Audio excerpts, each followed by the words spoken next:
Anti-Sharia law legislation has been dominating state legislatures all across the country. No doubt emboldened by the president's support for his agendas and initiatives. In 2017 alone, there were approximately 23 new pieces of legislation that were introduced in 18 various states that would crack down on Sharia law implementation in the United States. If taken into account collectively, that brings the total number of legislative efforts regarding anti-Sharia law legislation to a total of 217 in 43 different states over an 8-year period since 2010. All according to the Haas Institute at the University of California at Berkeley.The Institute specifically records and monitors this type of legislation across the country. The Guardian reported that Elsadig Elsheikh, director of the Global Justice Program at the Haas Institute that carried out the research, said the purpose of the bills was to spread fear about Muslims living in America and to portray them as untrustworthy and out of step with American values.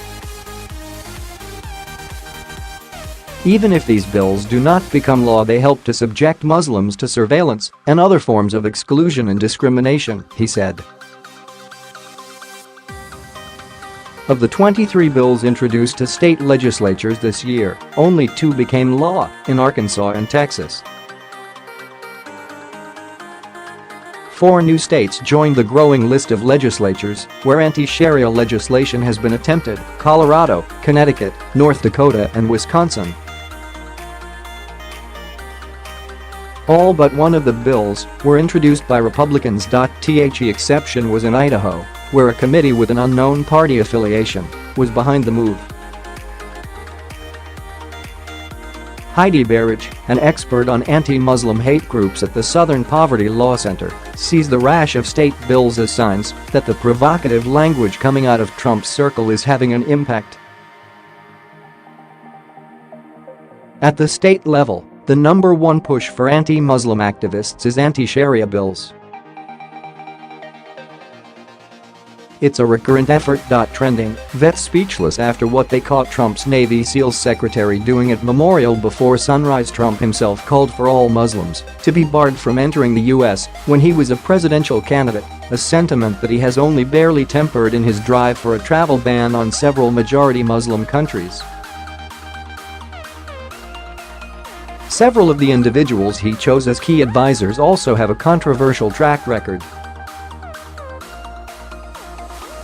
Steve Bannon, Trump's former chief strategist in the White House, once wrote a film script that warned of the country turning into the Islamic States of America. The short-lived national security advisor Michael Flynn called Islamism a vicious CR inside all Muslims that has to be excised, while former White House aide Sebastian Gorka was once fired by the FBI as a counter-terrorism lecturer for his Islamophobic views.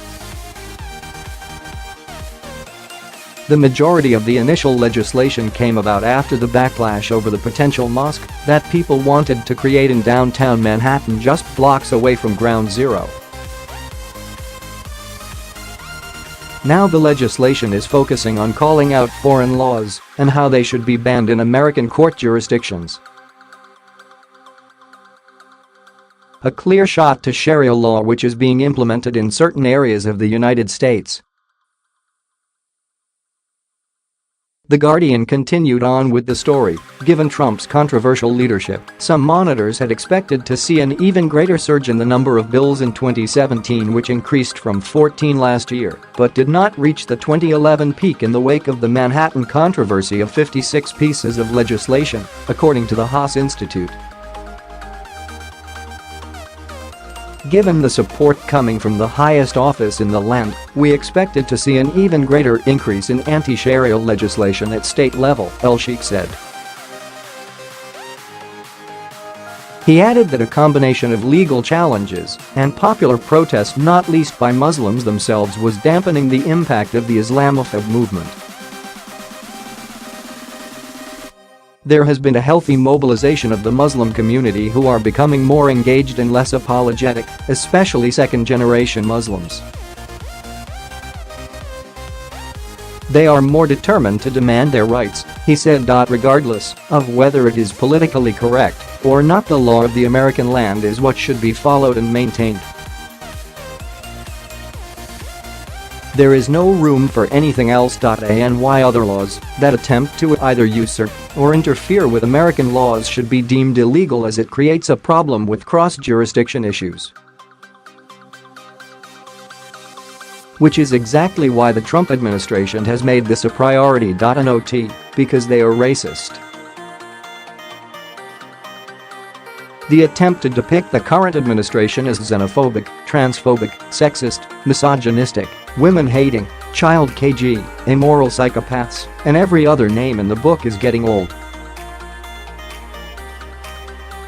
The Trump derangement syndrome must end eventually. Share if you agree with the anti-Sharia law legislation out there. Share if you agree there should be more. Share if you believe that Sharia law has no place in American society. Share if you think that when a person immigrates to the United States they should abide by the laws of the land they have moved to. Share if you believe that these new laws will have a positive impact on the way that law enforcement deals with lawbreakers.